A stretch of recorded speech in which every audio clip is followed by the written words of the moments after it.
Hello guys, welcome on your Comptavia. Comptavia provides question often confusing examination hall series, in which Comptavia provide the purified version of the gist are the crux of the NCERT of the concerned folder Indian Polity Constitution. अगर आपने अभी तक कॉम्टेरिया YT channel को subscribe नहीं किया हो तो कृपया सब्सक्राइब कर दें, वीडियोस को लाइक करें, शेयर करें। आइए हम स्टार्ट करते हैं। हिंदी भाषा के विकास के लिए निर्देश आर्टिकल 350 है।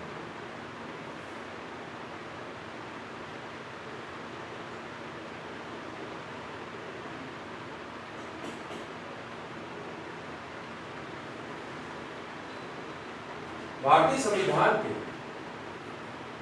आर्टिकल 351, भारतीय संविधान के आर्टिकल 351 के तहत संघ को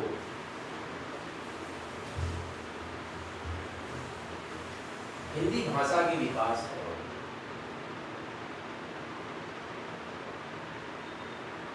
हिंदी भाषा के विकास और प्रसार के लिए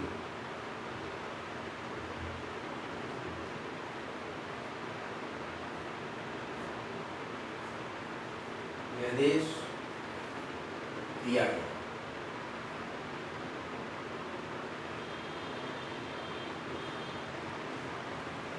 हिंदी भाषा के विकास के लिए निर्देश आर्टिकल 351, भारतीय संविधान के आर्टिकल 351 के तहत संघ को हिंदी भाषा के विकास और प्रसार के लिए निर्देश दिया गया।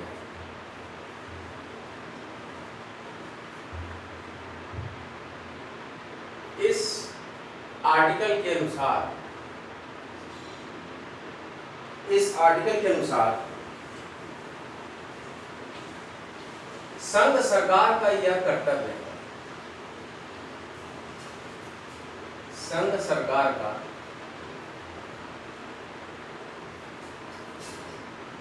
यह कर्तव्य है कि वह हिंदी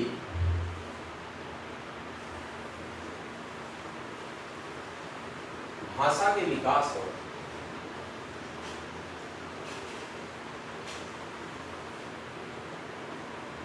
हिंदी भाषा के विकास और प्रसार के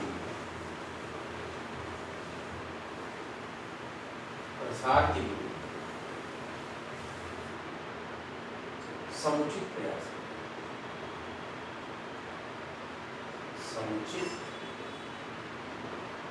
प्रयास करें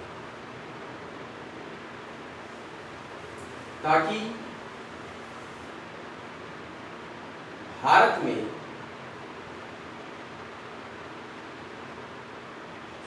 राजभाषा हिंदी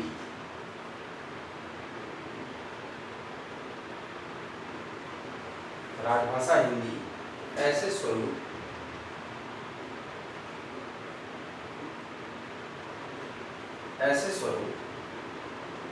का विकास हो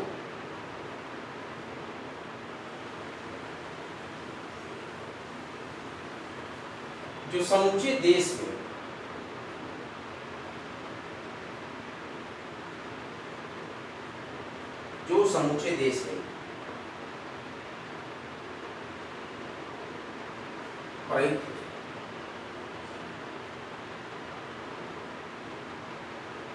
प्रयुक्त हो सके, वह जो भारत की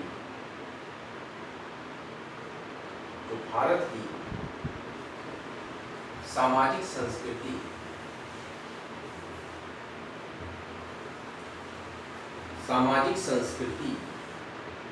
बहुत ध्यान से सुनिएगा, इस लेक्चर को देखिएगा कि अभिव्यक्ति का मतलब होता है बताना, उसको रिप्रेजेंट करना। जैसे आप अपने आप को रिप्रेजेंट करेंगे, अपनी भावनाओं को रिप्रेजेंट करेंगे तो उसको बोलेंगे अभिव्यक्ति का माध्यम बन सकता है।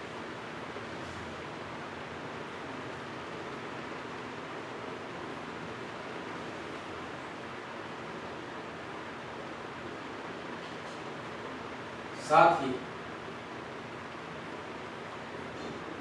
संघ का यह भी कर्तव्य होगा, साथ ही संघ का यह भी कर्तव्य है कि हिंदी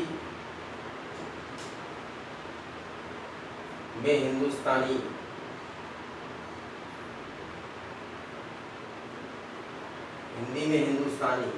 और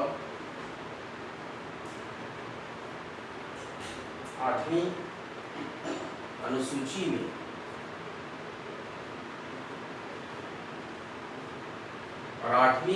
में मान्यता प्राप्त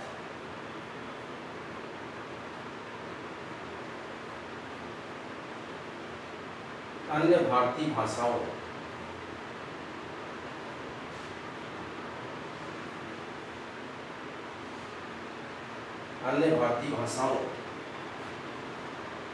में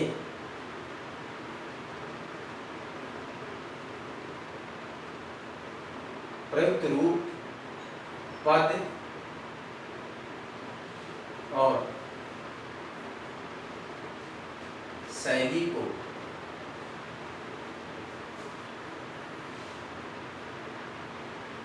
अपनाते हुए तथा शब्द भंडार के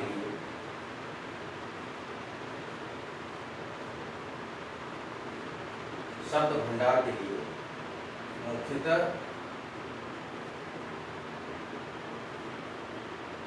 संस्कृत और गणतः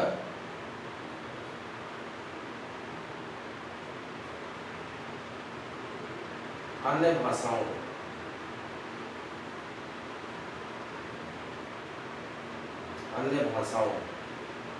से शब्द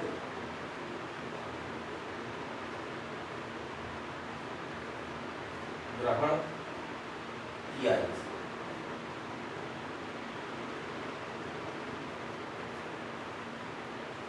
है। और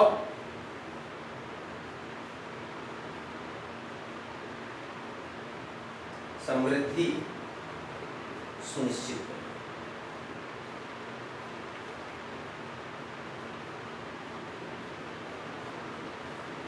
आज का हमारा टॉपिक है हिंदी भाषा के विकास के लिए निदेश, आर्टिकल 351।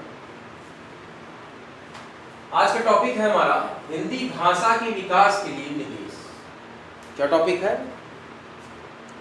हिंदी भाषा के विकास के लिए निदेश। निदेश नहीं, निर्देश नहीं, ध्यान दीजिएगा। हिंदी भाषा के विकास के लिए निदेश।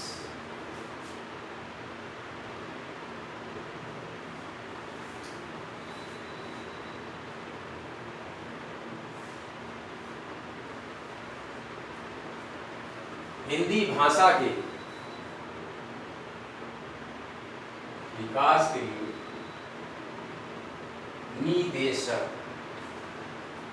भारतीय संविधान में आर्टिकल 351 के तहत संघ को हिंदी भाषा के विकास और प्रसार के लिए निर्देश दिया गया। इस आर्टिकल के अनुसार संघ सरकार का यह कर्तव्य है कि वह हिंदी भाषा के विकास और प्रसार के लिए समुचित प्रयास करे, ताकि भारत में राजभाषा हिंदी के ऐसे स्वरूप का विकास हो जो समूचे देश में प्रयुक्त हो सके और जो भारत की सामाजिक संस्कृति की अभिव्यक्ति का माध्यम बन सके। साथ ही साथ संघ का यह भी कर्तव्य है कि हिंदी में हिंदुस्तानी और 8वीं अनुसूची में मान्यता प्राप्त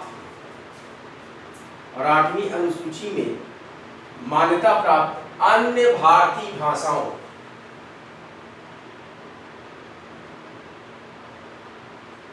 भारतीय भाषाओं में प्रयुक्त रूप क्या क्या रहेगा? अन्य भारतीय भाषाओं में प्रयुक्त रूप, पद और शैली को अपनाते हुए और शब्द भंडार के लिए मुख्यतः संस्कृत और गौड़तः अन्य भाषाओं से शब्द ग्रहण किया जा सके और समृद्धि सुनिश्चित करें। आर्टिकल 351, आर्टिकल 351 नोटबुक में नोट कर लीजिए।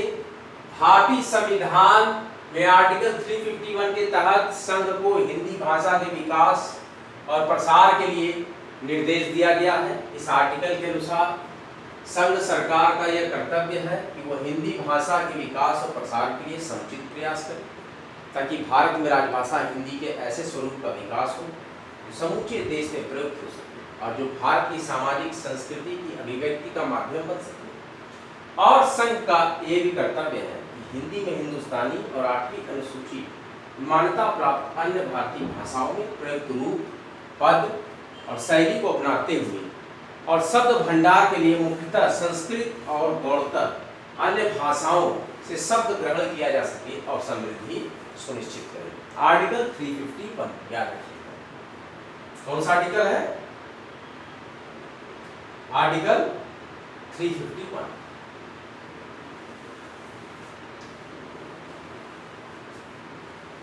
यूपीएससी एग्जामिनेशन का जो पैटर्न आपने देखा, जैसा कि पिछले लेक्चर्स में हमने यूपीएससी सीएससी पीटी के क्वेश्चंस को ब्रीफली डिस्क्राइब किया जीएस 1 पेपर को, तो आपको देख के पता लग गया होगा कि यूपीएससी के प्रश्न पत्र कैसे आ रहे हैं। नॉलेज से ज़्यादा अटेंशन की जरूरत है। आपको पूरा टेंशन रहना है, कहाँ से क्वेश्चन पेपर आएगा, किस जगह से आएगा, कुछ निर्धारित नहीं है। पूरा जूस, नॉलेज का पूरा जूस आपको चाहिए, जीस्ट चाहिए, क्रक्स चाहिए। एनसीईआरटी से बेस्ट कुछ नहीं है। एनसीईआरटी को पूरा रगड़ के पढ़िए, उसके बाद मानक बुकों को बहुत ही अच्छे से पढ़िए, स्टेप बाय स्टेप क्लियर होगा। एक बार ऐसा करके देखिए। भाषा संबंधी अन्य उपकरण,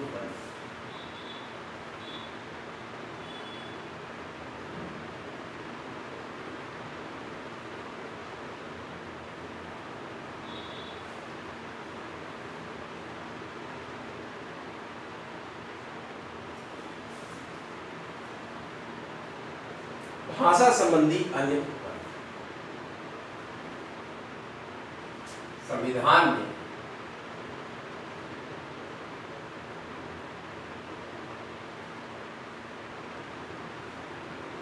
भाषा विषय, ध्यान दीजिएगा, संविधान में भाषा विषय उपकरण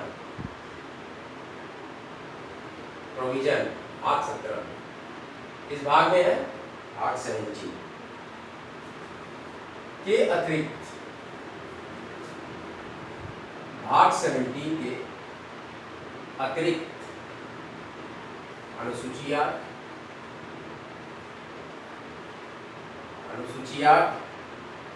तथा आर्टिकल, किस आर्टिकल में है ध्यान दीजिएगा। आर्टिकल 29, आर्टिकल 30, आर्टिकल 120, आर्टिकल 210, मैंने पिछले लेक्चर में बताया, में दिए संविधान में भाषा विषयक उपबंध, लैंग्वेज रिलेटेड प्रोविजंस पार्ट 17 के अतिरिक्त अनुसूची 8 में और article 29, article 30, article 120 and article 210, article 120 and article 210 में भी दिए गए। 8वीं अनुसूची के बारे में चर्चा करें। ये 8वीं अनुसूची है, बड़ा ही कौतूहल का विषय आपका बना होगा कि बार बार 8वीं अनुसूची की बात कर रहे हैं। 8वीं अनुसूची, 8वीं अनुसूची में वर्तमान की बात करें संविधान द्वारा 8वीं अनुसूची में संविधान द्वारा मान्यता प्राप्त, अब करेंट सिनेरियो की बात मैं कर रहा हूं, मान्यता प्राप्त 22 प्रादेशिक भाषा। How many regional language, state language? 22 प्रादेशिक भाषा, 22 भाषाओं का उल्लेख।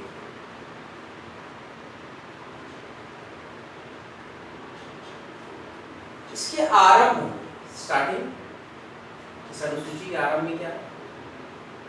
इसके आरंभ में कुल कितनी भाषाएं थी? 14। शुरुआत की गई थी 8वीं अनुसूची की, उस समय 14 भाषाएं, 14 भाषाएं। संविधान में भाषा विषयक उपबंध भाग 17 के अतिरिक्त अनुसूची 8 और article 29, article 30, article 120 and article 210 में भी दिए गए हैं। 8वीं अनुसूची में संविधान द्वारा मान्यता प्राप्त 22 प्रादेशिक भाषाओं का उल्लेख है। कितनी प्रादेशिक भाषाओं का उल्लेख है? 22 प्रादेशिक भाषाओं का उल्लेख है। और इसके आरंभ में कुल 14 लैंग्वेजेस थी, 14 भाषाएं थी जब इसका निर्माण किया गया था। नेक्स्ट पॉइंट, 21th कॉन्स्टिट्यूशनल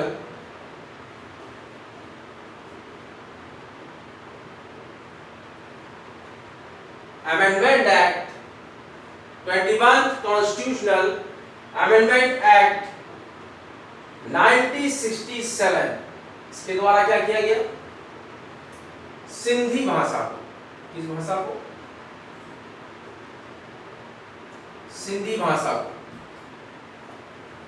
और 71th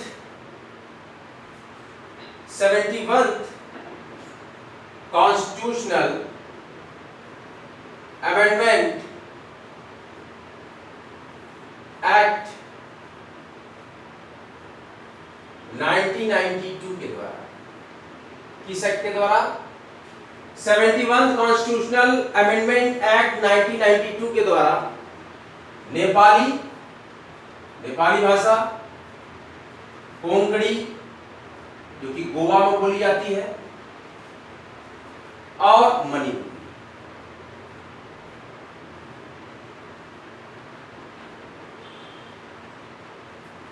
इस भाषा को। और 92th कॉन्स्टिट्यूशनल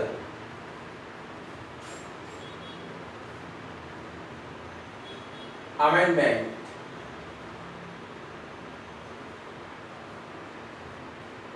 एक्ट 2003, कौन सा एक्ट है? 92th कॉन्स्टिट्यूशनल अमेंडमेंट एक्ट 2003 के द्वारा असम की एक भाषा बोडो,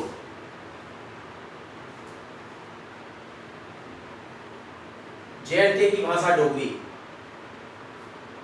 बिहार की भाषा मैथिली, झारखंड की भाषा संथाली, ध्यान दीजिएगा, को 8वीं अनुसूची शामिल किया।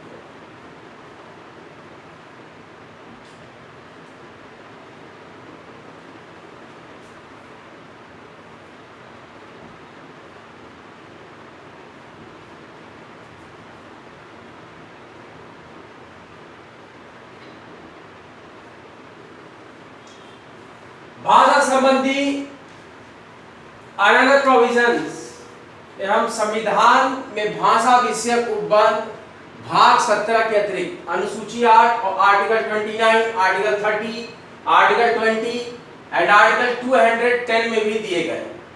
8वीं अनुसूची में संविधान द्वारा मान्यता प्राप्त 22 प्रादेशिक भाषाओं का उल्लेख है और इस 8वीं अनुसूची के आरंभ में कुल 14 भाषाएं थी 21 कॉन्स्टिट्यूशनल अमेंडमेंट एक्ट 1967 द्वारा सिंधी भाषा को और 71 कॉन्स्टिट्यूशनल अमेंडमेंट एक्ट 1992 द्वारा नेपाली, कोंकणी और मणिपुरी भाषा को और 92th कॉन्स्टिट्यूशनल अमेंडमेंट एक्ट 2003 के द्वारा बोडो, डोगरी, मैथिली और संथाली भाषा को 8वीं अनुसूची में शामिल किया गया। और कौन सा एक्ट है? ध्यान दीजिए, 21 कॉन्स्टिट्यूशनल अमेंडमेंट एक्ट 1967 द्वारा सिंधी लैंग्वेज को, 71 कॉन्स्टिट्यूशनल अमेंडमेंट एक्ट 1992 के द्वारा नेपाली भाषा, कोंकणी भाषा और मणिपुरी भाषा को और 92th कॉन्स्टिट्यूशनल अमेंडमेंट एक्ट 2003 के द्वारा Bodo language, Dogri language, Maithili language and Santhali language को 8वीं अनुसूची में शामिल किया गया।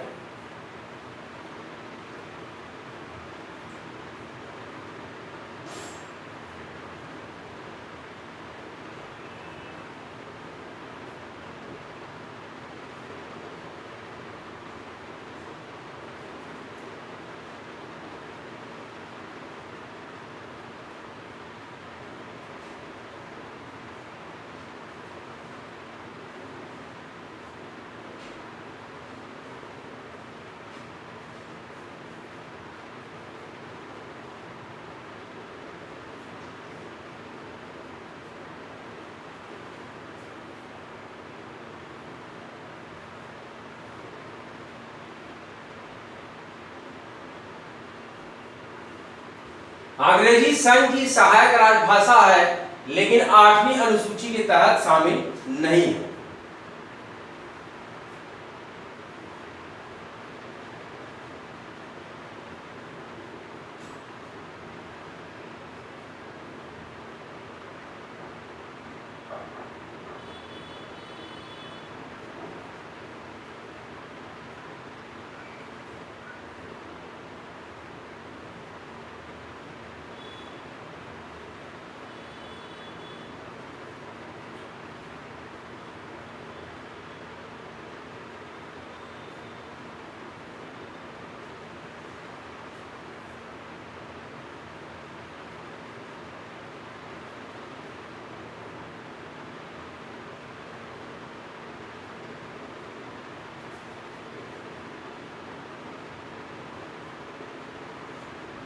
इसी प्रकार से प्रमुख प्रादेशिक भाषा राजस्थानी और भोजपुरी को भी इस 8वीं अनुसूची में स्थान नहीं दिया गया। दो स्थिति है हमारे बुक की।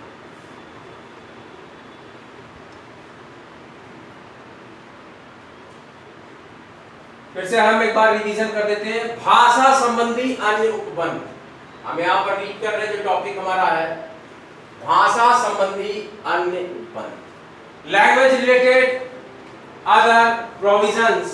संविधान में भाषा विषयक उपबंध भाग 17 के अतिरिक्त अनुसूची 8, article 29, article 30, article 120 and article 210 में भी दिए गए हैं।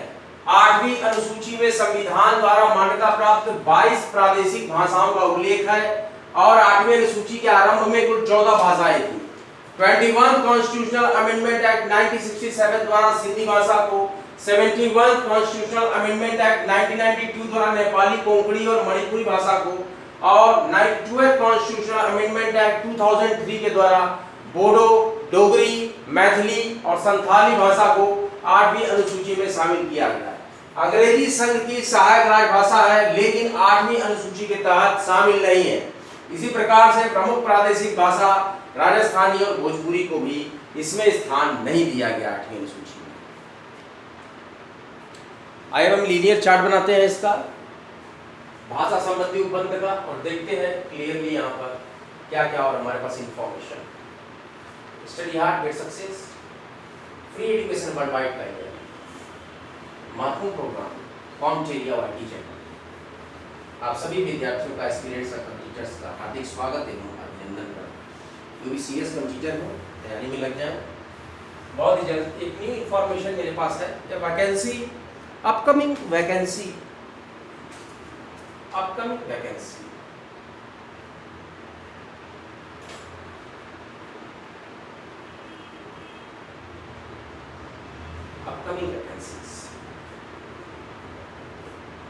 shall have a 1 important vacancy, JPSC, Jharkhand Public Service Commission announces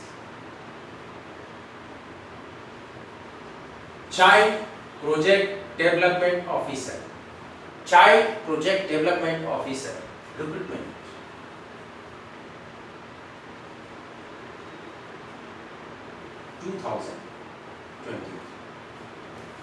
Forms live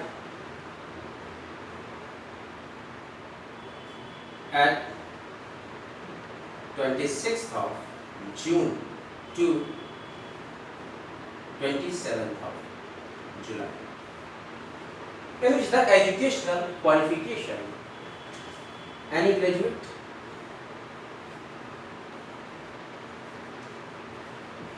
can apply. Any graduate can apply. They are not subject stream for this examination. Now the preliminary examination have two papers and the mains examinations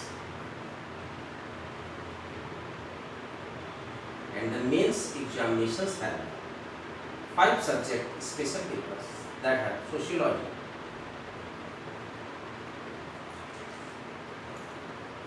labor, social and welfare, psychology and other 2 subjects. You will download the notification from the JPSC, Jharkhand Public Service Commission website and go through their advertisement rule and regulation. There are some snapshot scenario provided by county board. 26 जून के आसपास form exam start होंगे, 27 जुलाई के आसपास form deadline हो जाएगी। Examination fees 600 rupees plus GST, 600 रुपये plus GST लगेगी examination fees, Jharkhand public service commission. इसमें कि आपके पास रिक्रूटमेंट एडवर्टाइजमेंट अवेलेबल है इस समय जेपीएससी की website. Child project and development officer, जो भी इंटरेस्टेड हो कैंडिडेट, साइकोलॉजी के हो, इकोनॉमिक्स के हो, सोशियोलॉजी के हो, सोशल वर्क के हो,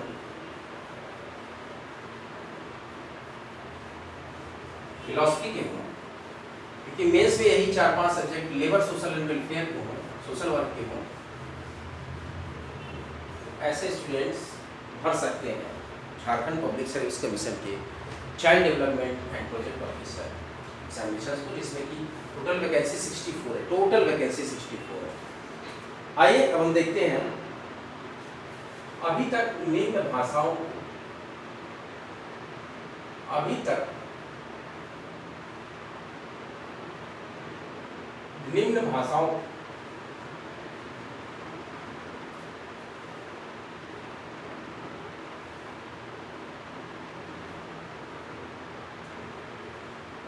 शास्त्रीय भाषा का दर्जा दिया गया, शास्त्रीय भाषा का दर्जा दिया जा चुका है।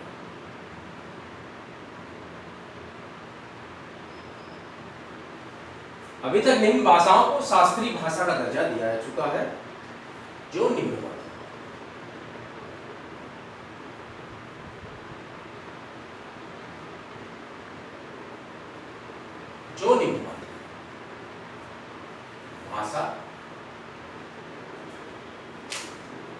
किस वर्ष में मिला?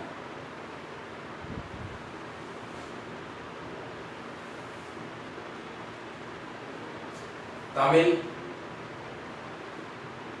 तमिल को शास्त्रीय भाषा का दर्जा मिला 2004। ध्यान से इस चार्ट को याद रखिएगा। संस्कृत, संस्कृत को शास्त्रीय भाषा का दर्जा मिला 2005।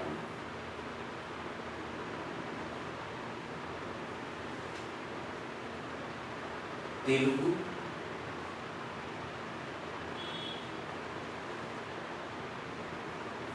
शास्त्रीय भाषा का दर्जा मिला 2008 को। कन्नड़, कन्नड़ भाषा को शास्त्रीय भाषा का दर्जा मिला 2008 को।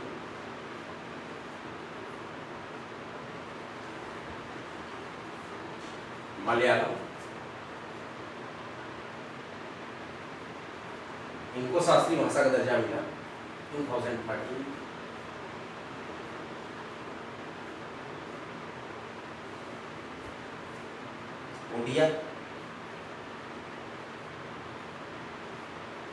ओडिया भाषा को शास्त्रीय भाषा का दर्जा मिला 20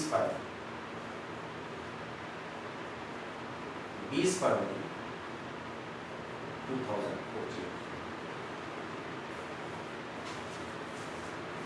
अभी तक निम्न भाषाओं को शास्त्रीय भाषा का दर्जा दिया जा चुका है, जो कि नुवत है, भाषा है, और दूसरे स्तंभ में है वर्ष।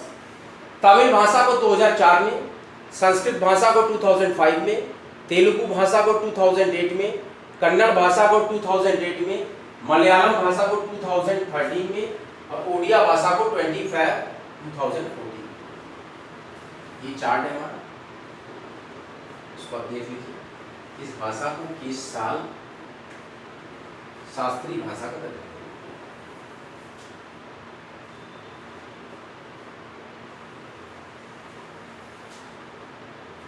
किस भाषा को किस वर्ष शास्त्रीय भाषा का दर्जा। ये जो हमारा टेबुलर फॉर्म है क्लियरली मेंशन कर रहा है। इस तरीके से बहुत ही स्मार्ट तरीके से हम स्टडी करेंगे तो बहुत ही जल्दी अचीव कर लेंगे यूपीएससी और पीसीएस के गोल। ऐसे ही आप लोग को स्टडी करनी है, इस वे में स्टडी करेंगे, क्लियरली आपका कॉन्सेप्ट पूरा क्लियर रहेगा, किसी तरह का कोई कन्फ्यूज़न नहीं रहेगा, और आप हमेशा प्रगति के पथ पर आगे बढ़ते रहेंगे।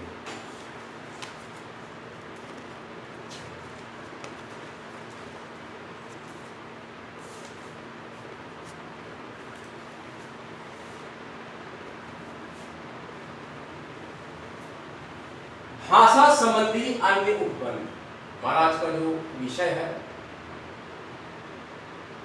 क्या है? भाषा संबंधी अन्य उपबंध। Language related other provisions.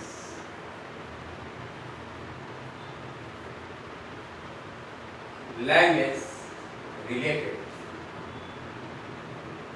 Other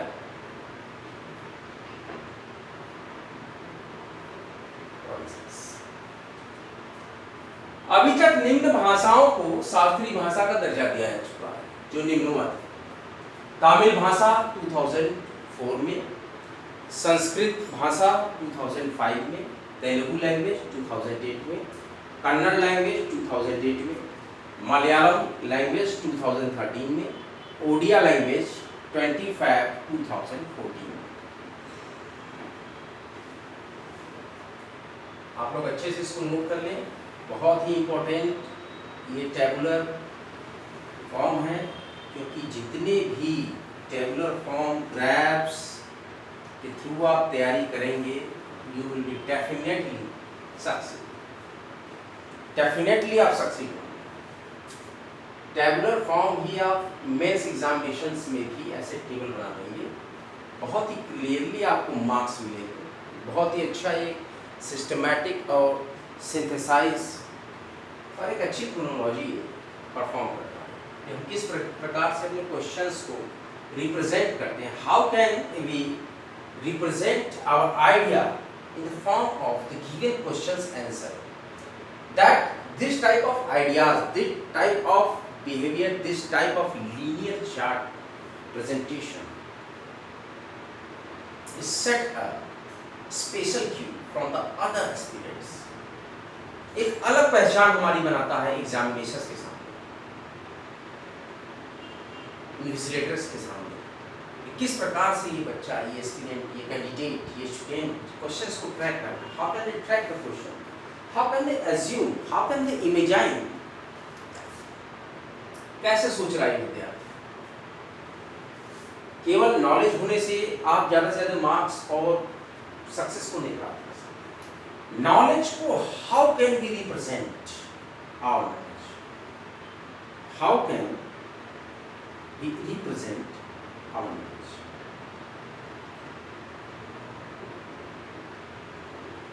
in front of examiner or imagine. ये हमारे पास लैंग्वेज है, ये हमारे पास ई है। तमिल लैंग्वेज को 2004 मान्यता मिली। कौन सी हम मान्यता की बात कर रहे हैं? शास्त्रीय भाषा का दर्जा। किस तरह की भाषा का दर्जा मिला? शास्त्रीय भाषा। शास्त्रों में वर्णित भाषा, दैट कॉल्ड शास्त्रीय languages. Language related other provisions. अभी तक निम्न भाषाओं को शास्त्रीय भाषा का दर्जा दिया जा चुका है, जो कि निम्नवत है। निम्नवत का मतलब ये निम्न जो दिया गया है नीचे। लैंग्वेज एक हमारे पास कॉलम है, दूसरा कॉलम होगा E. Tamil language 2004, Sanskrit language 2005, Telugu language 2008, Kannada language 2008, Malayalam language 2013, Odia language 25 2014।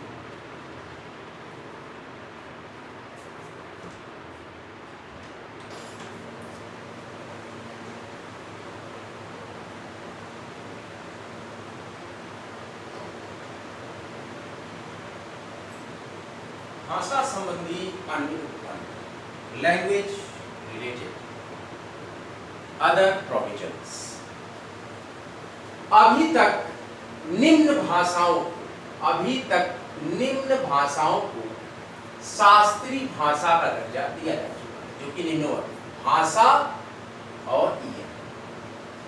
Language and EN, Tamil language 2004, Sanskrit language 2005, Telugu language 2008, Kannada language 2008, Malayalam language 2013, Odia language 25 2014।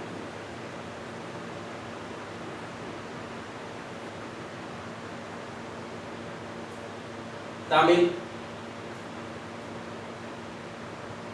Sanskrit, Telugu,